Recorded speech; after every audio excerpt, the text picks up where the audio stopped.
線電車が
まだ青いボタンあるんで、はい、どうぞ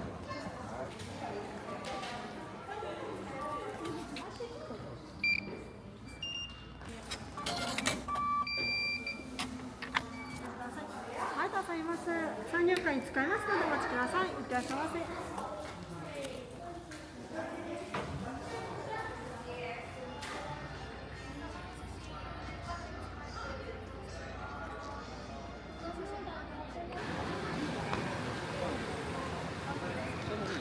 スタートします。私ね、OB、天井の OB です。はい。じゃあ行きます。じゃあ SL から電車、新幹線。それぞれの時代の高速化を担った車両並べてます。C の6人が SL の中で最強最速の SL です。昭和の23年にできた。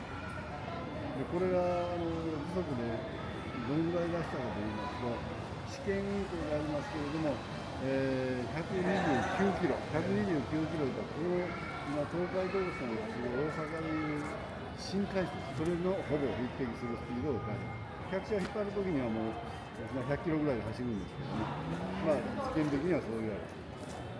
こちらの方は湘南電車と言われている、東京から静岡の方へ一番最初に走ったトップナンバーです。これには大変仕掛けがありまして、これを作った人が技師長になって作ったのがゼロ系新幹線です。島さんと言われるんです。じゃあ、近くに近いと思います。C という意味ご存知ですよ。大きいのは3つ。この動輪の高さはどのぐらいあるかの直径で170センチあります。170センチでこの上が4メーター2センチなので3メーター98センチという大きさですね。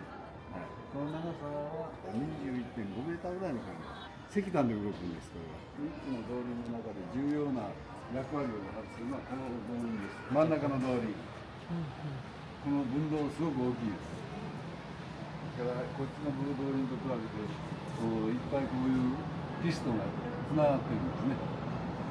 でまず横からピストン運動で、こちらに行きます。ここにつながってこれが動き出します。で動き出して両側の道理にそれを伝える。それでドンと走って大変重要な役割です。今日みたいな雨が降ったり市場で車輪が滑るというような時に砂巻き管から砂を出して摩擦を高めて動けるようになる。これですね、砂が出てきます。SL で一番原始的なあれですけど、新幹線にもこの方式が取り入れてます。だから電気機関車にもこの砂巻き蔵があります。というように、発想的にはあまり変わってないというのがあります。はい。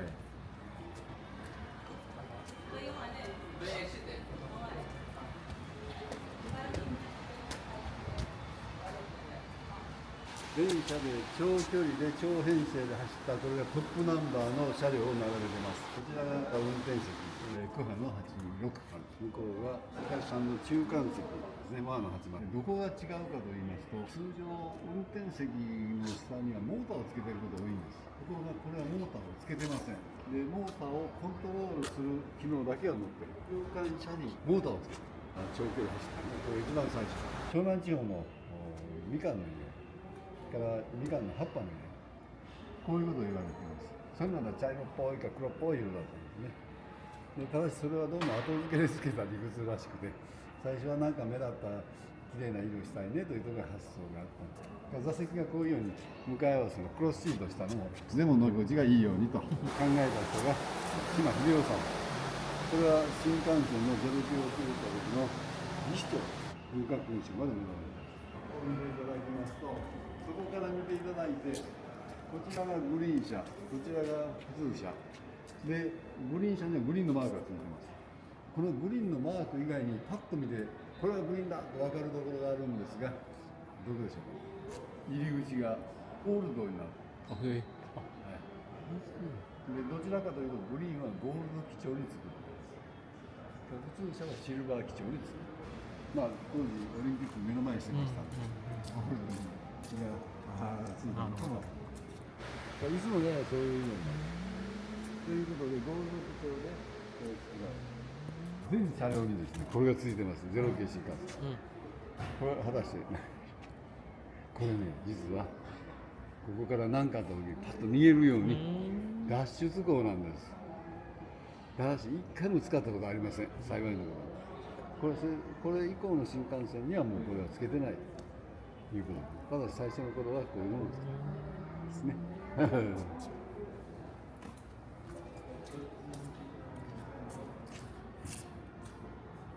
新幹線を開発した時の状況を簡単に表しています。当時200キロを超えるというのは大変なことだったんですが、空気抵抗との関係を考えてですね、どういう形にするかということで、飛行機の先頭を参考にしてこの形を決めました。飛行機だってレールの上走りますので、スピードを出していきますと、電車がこう蛇行動、蛇の行動というので横揺れする。それをいかに収めて乗り心地を良くするか、あるいは安全上大丈夫なようにするかというので考えたのが空気バネ。ところどころ見ましたらダンパーをつけてます。収縮をしてあまり揺れないようにということで、空気バネの実物はこれです。これはオラッカーといいますかやってますが、そこにあるのはこの逆さまですね。空気を入れるところが展示しています。でこれはパンタグラフですが、これも強靭にしとかないとすごい風圧を感じますので、飛んでいきかねないというので、コンパクトにしてかつこういう筋交いなんかを入れて強力にしてます。で新幹線の中で一番大事なところといえばこの辺なんですね。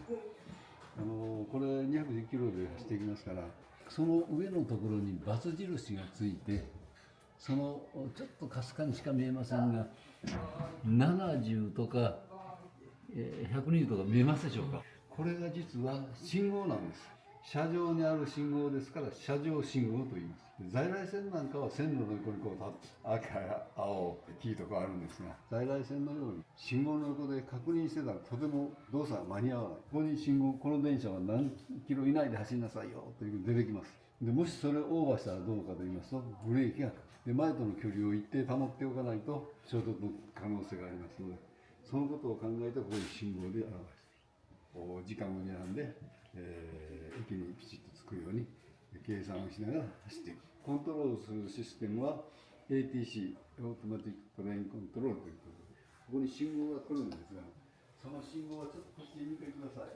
これが箱だというのでちょっと入ってみてください。意外と狭いでしょ。機械がね、大変シンプルです。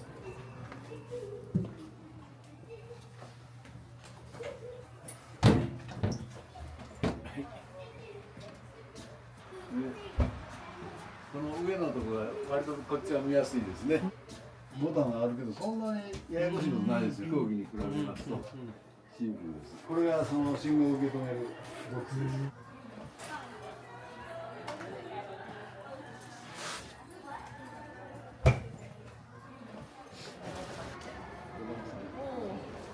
60周年記念の103系と言われている通勤型です。これは一番最初に入ったのは東京の山手線、京浜東北線に導入されて、で一定時間が経って大阪の環状線に持ってきたという車両です。大きな屋根がありますけれども、あれは京都駅の2代目のホームの屋根ですね。あれはすごい一部。西日本でですね、大変活躍した車両を置いてます。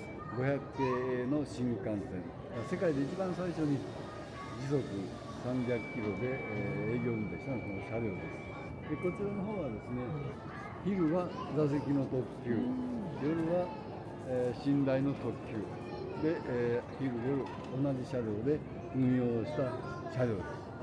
大阪とか博多あるいは大分、そういうところを運用しています。高直両用の運輸です。でこちらの方は、関東さんの馴染みないかも分かりませんが、関西で言えば北陸の、ね、来鳥という、今のサンダーバードの筋を走ってたボンネット型の特急です。高直両用になっています。ちょっと振り向いていただきますと、重要文化財になっておりまして、明治35年、日本人が初めて自分らで作った蒸気会社、関西の汽車製造株式会社というのを今、入居にご用意します。せっかくですから、触ってみてください。いかに凸凹もなくしてツルツルにしてるかというね。カワセミって知ってます？こんな通り。カワセミ。これがこのくちばしのところが参考にしてこれ作ったということですね。これを参考にしました。じゃあこれもね、下にね、砂でなしにセラピンを引き出す砂巻き管みたいなね、そういうのがあるようです。はい。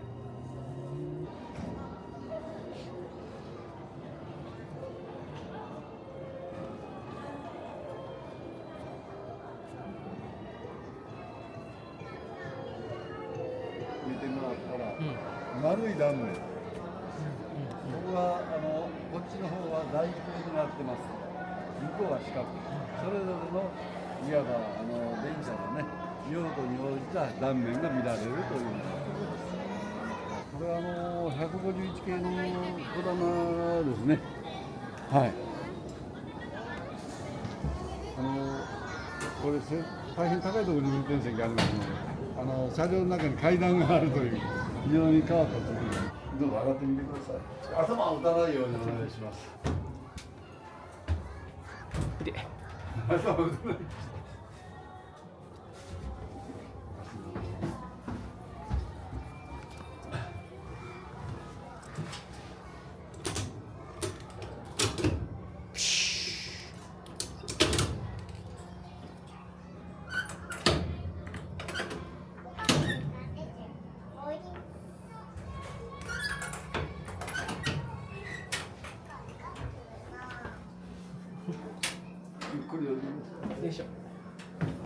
階段結構一段一段が高くてね、これやっぱり視認距離を伸ばさなきゃいけないんで、高いところに運転席です。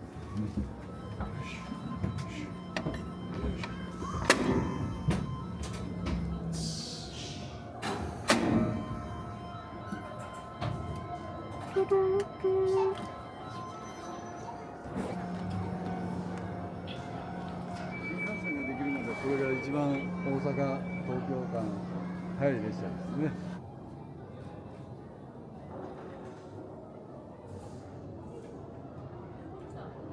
これね、昔貨物がつないであって、最後に車掌が乗る緩急車というんですけども、これに車掌が乗っていきます。途中の安全を確認したり、大きいですよ、結構。基本一緒です。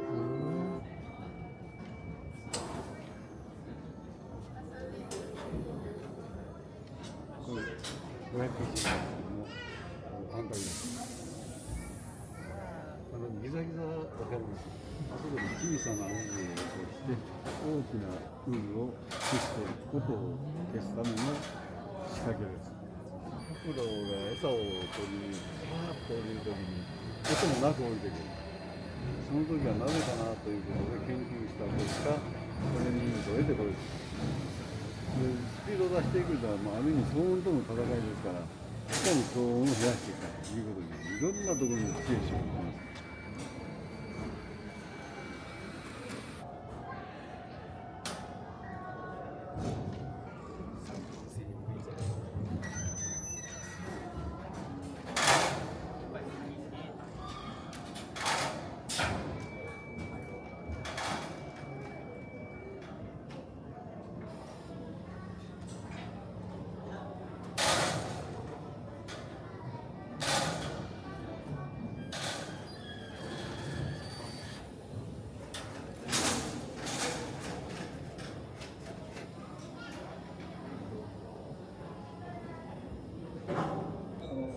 新幹線の運転席ですね。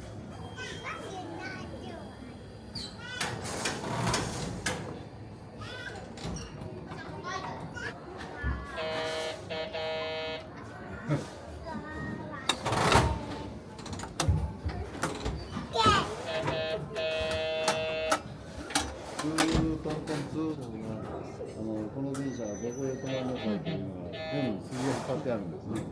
その両数によってね、それを運転手が行き過ぎた時に押し合図がツートントンツーとかね、まず行き過ぎたらバックしなさい。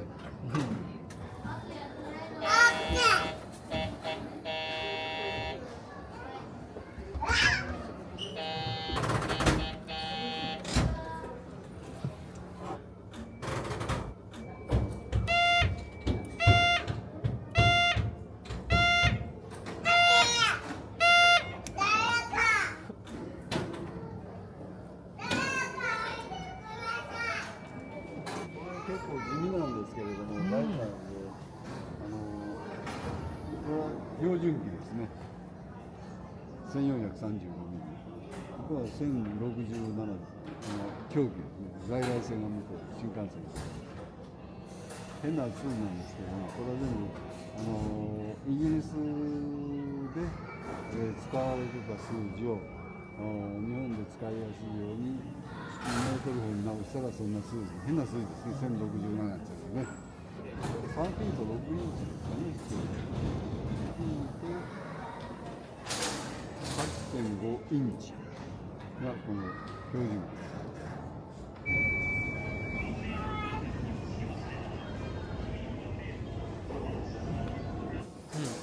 流輪と言われている部分の車輪ですね。それは780キロあるんですが、こういう丸い円形で、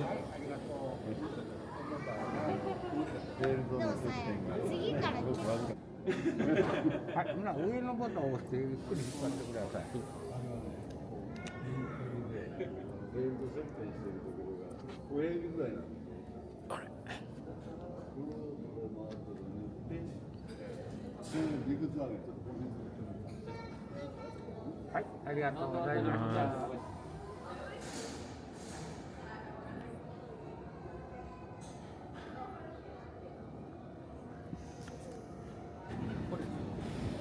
それいかに滑らんするかということで。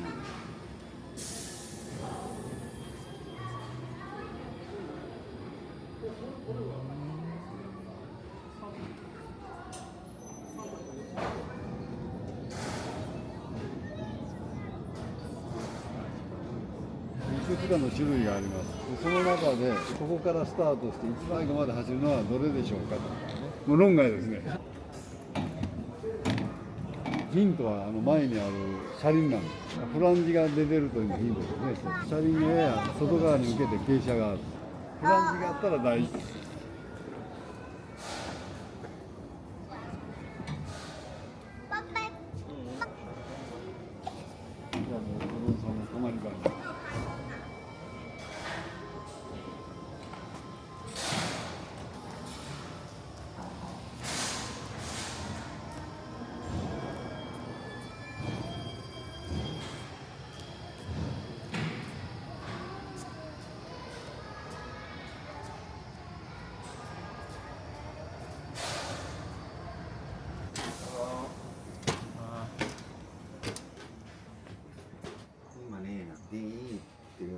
で引っ張ってくるときにそこの DE のエアーをここにこうはめ込んで、これ自体の制御ができへんから制御するためにブレーキとこのドア閉めね、このエアーをためとるだけです。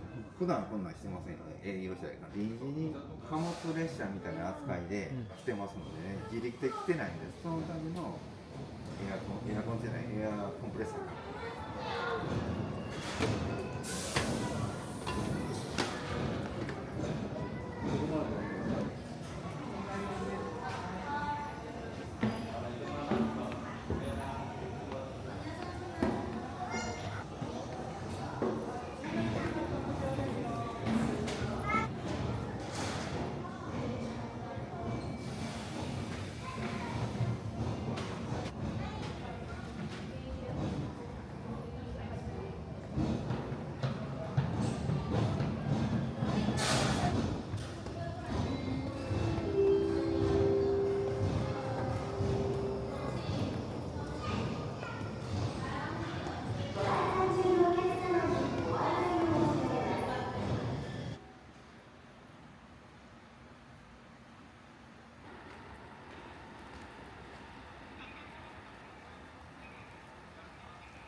角が1点と引っ張りだこ飯が1点3000円になります。こちら紙がずれると落ちてしまいますので平らになるようにお持ちくださいませ。置いときます。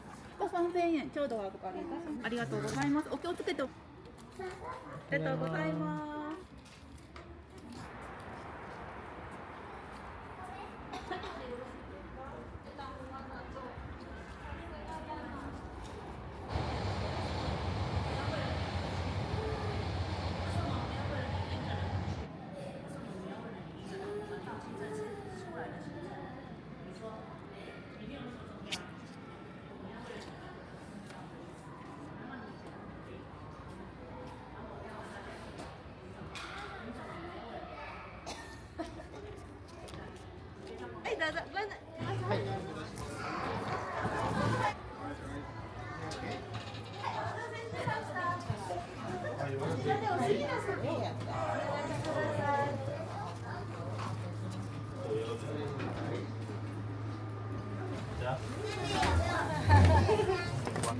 はい、どうぞ。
新加減。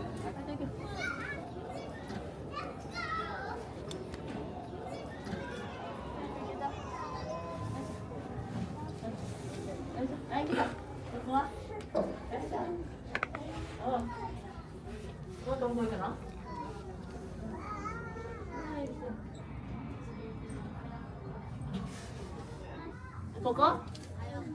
電車どこ行った？電車後だ。電車どこだ？電車後だ。こらせ。電車どこだ？あ、来たよ電車とわく。あ、これ。あ、こ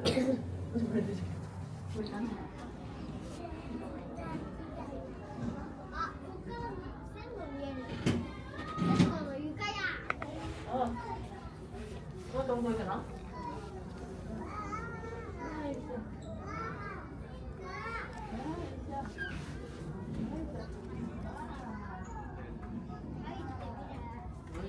入ってる。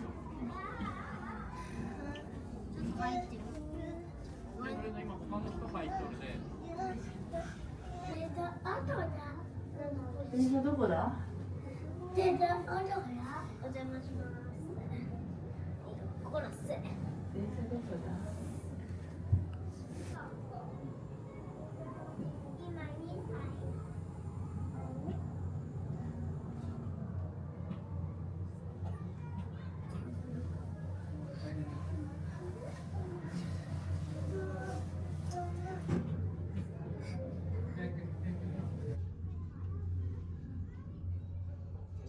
ここどこ？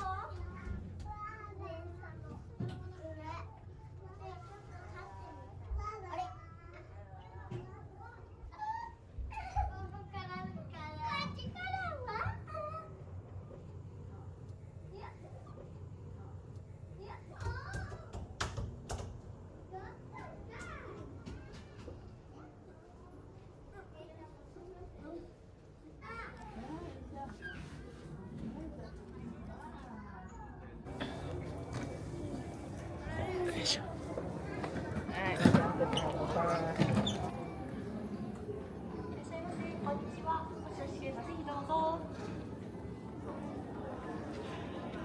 まもなく4時ちょうどより鉄道ジオラマビューとジオラマが始まります。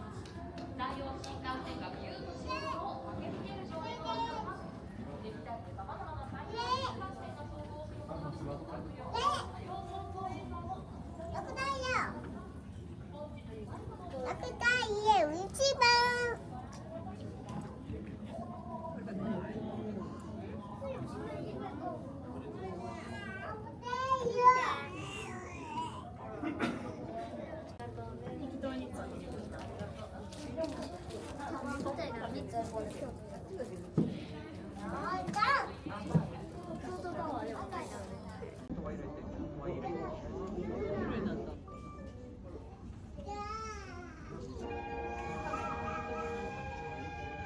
新幹線ターミナル駅から2本の N700 系新幹線電車が出発しました。左側に出発した青い帯の N700 系は主にのぞみ、光として2007年にデビューした N700 系は山陽新幹線で時速 300km で営業運転を行い、主にのぞみやみずほとして活躍しています。また右側に出発した水色の N700 系は主にみずほ、さくらとして山陽新幹線を駆け抜けます。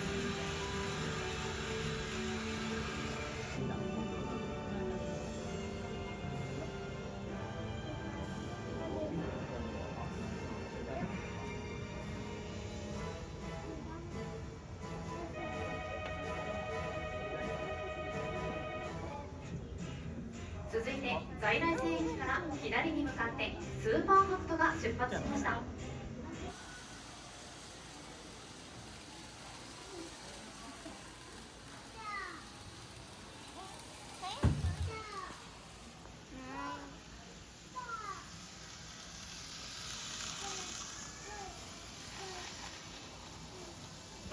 同じ駅から右に向かって151系電車が出発しました。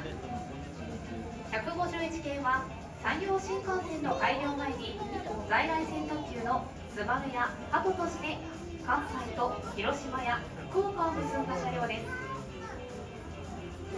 新幹線十ヶ駅からは500系新幹線電車が出発しました。500系は現在こだまとして山陽新幹線の各駅をつないでいます。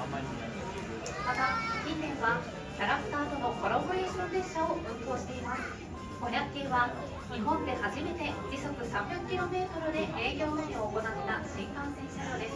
新幹線中間駅を出発した300系新幹線電車は1992年から初代のぞみとして活躍した車両です。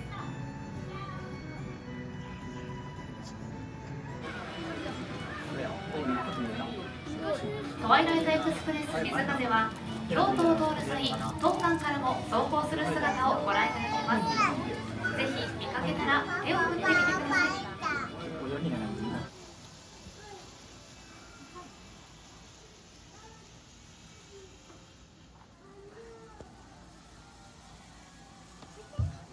ち特急しまかぜは座席がすべてデラックスタイプの豪華な列車で大阪、京都、名古屋と伊勢志摩を結んでいます。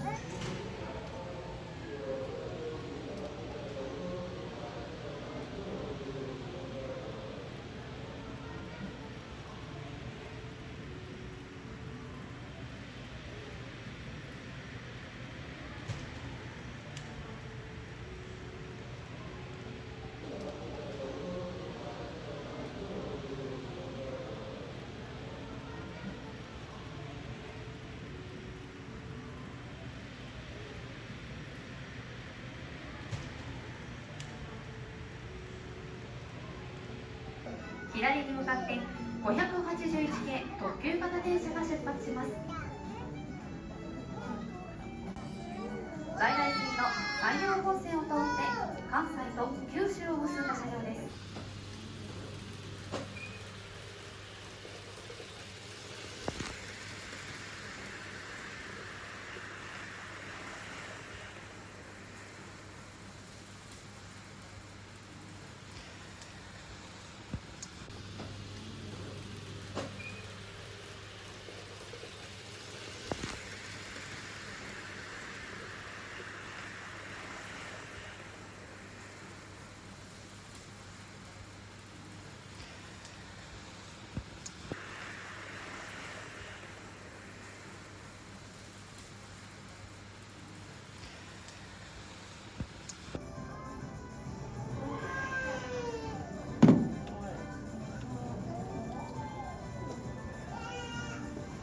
この模型上では実物の車両の約80分の1サイズの HO ゲージと呼ばれる模型を使って運転いたします。走行する模型列車の音も合わせてお楽しみください。これをもちまして今回の鉄道ジオラマは終了いたします。ご見学ありがとうございました。この後も館内をごゆっくりとご覧ください。ありがとうございます。どうぞお進みください。いらっしゃいませ。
建物で、感謝だけど、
は右側のエスカレーターを手をつかみ、ステップの中央にお乗せください。ご利用の際は、お足元にご注意ください。ご利用の方は、ハンドレールにつかまり、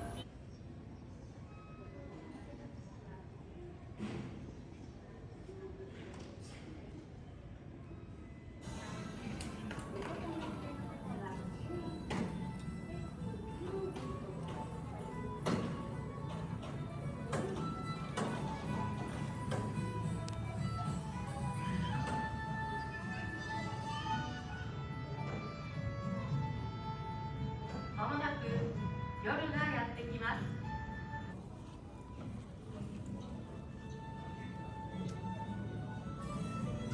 最後に2つの新幹線 N700 系とドクターイエローがビューンとジオラマを駆け抜けていきます。エコーとか知ってる？山陽新幹線は2025年3月に全線開業50周年を迎えます。これを記念して企画展を開催しています。山陽新幹線50年の歩みや活躍した過去の車両などを紹介していますので、ぜひお立ち寄りください。